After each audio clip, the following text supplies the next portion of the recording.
Hello friends, welcome to Shauna Stitches. I'm Shauna and this is a State of the Stash episode. In State of the Stash, I talk about all the yarn that has come in and out of my stash, and this is going to be particular to August of 2023. This is State of the Stash 10.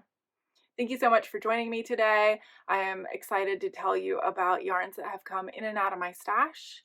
And as always, I'm curious to know how your endeavors are going into stashing up or stashing down, whatever your goals may be, and if you have any sort of theories on what you'd like to do with that. Today, I'm filming this. It's September 15th, 2023, but this will be posted probably in a few days from now. But the fact that I'm getting it filmed before the end of September and we're talking about August, I feel pretty good about that. I have not been as regular in recording as I would like to be, but now that my work schedule is getting back to a day shift schedule, hopefully things will be a little bit more on track. All right, so let's see. For most things, for only one thing, I will be posting a picture instead of the actual finished object because I didn't want to have to hunt it down, but I happen to have one of the other finished objects in the room with me today. So the first thing that I finished in August were my August Desert Vista Dyeworks socks, and you can see the picture there. I have been knitting a pair of socks in Desert Vista Dyeworks yarn every month of the year so far as part of a knit along. If you finish all 12 skeins of yarn, it doesn't have to be socks, it can be hats as well. But if you finished a project every month for the year, you get a free sort of special skein that's just for the people who participated. So I'm excited about that. Those use 74 grams of yarn. Then I had an acquisition. My mom offered to buy me not a skein. She offered to buy me some yarn from Hobby Yarn. She had a really good coupon from there, and I searched the site and found something that interested me. I got this Happy Sheep baby wool in this light pink color. I don't think there's a color name on here. And I think their colors only have numbers on the website, if I'm remembering right. This is color 8, light pink. And I got this Hobby Dream color in color 28 to go with it.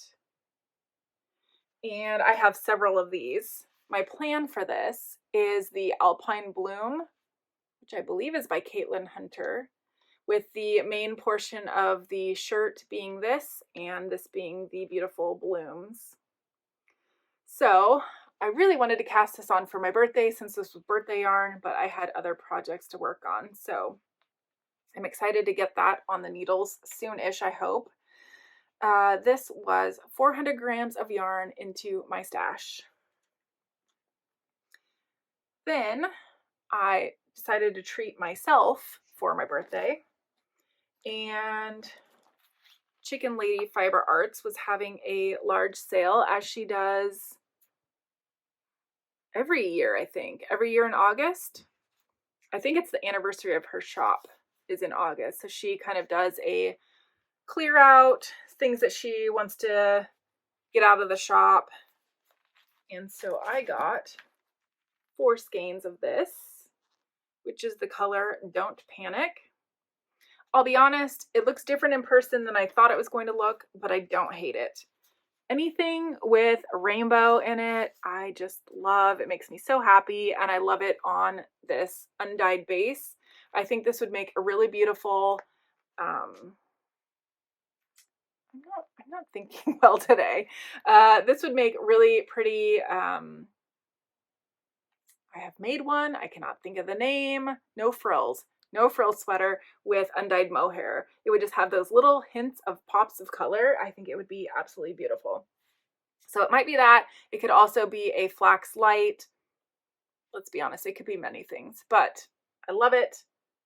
no actual plan for it, but it's in stash as a sweater quantity. The other thing that I bought off the Chicken Lady Fiber Arts sale, I'm trying not to crinkle it. This is her Patriot collection. It is reds and pinks, whites with speckles into blues, so it's sort of a fade. And Andrea Mowry has a cowl pattern that is fingering weight held double. It was written for her Advent last year. Hold on, because it's not her Advent. I'm going to look up the pattern because I cannot remember what it's called. Okay, I found it. It's called the Embrace Cowl. And the way that it's worked up, I remember watching several people knit theirs last year, watching them all the days through Advent. And so something similar to, you know, you start with this color held double, and then I think it's one strand of each, and then maybe that one double. And so it's going to create this really beautiful shift. And then at the end, it's seamed together somehow. So that's my plan for that. I don't know when it's going to be on the needles, but I am very excited for it. It's just going to be really pretty, I think. So that was a total of 650 grams into stash. A lot. So August was a doozy, but I did finish one other project. This is my Neptunes garden shawl, which I call my lily pond shawl because of the coloring. And this took 202 grams to finish. So 2 complete skeins of sock yarn. And so that left us with a surplus of 774 grams for the month of August. And for the year so far, 2023, we have a surplus of 1,399 grams. So we are up almost 14 skeins in stash over what we were at the beginning of the year. So not fantastic, but not terrible. I guarantee you every other year before this has been a whole lot more. So thank you so much for joining me today. I hope that this might inspire you to take a look at your stash and decide what you want to do with it. Are you building your stash? Are you wanting to knit from stash? Or do you not have a preference? I don't know. All right. Thank you so much for joining me. I will talk to you all soon. Bye.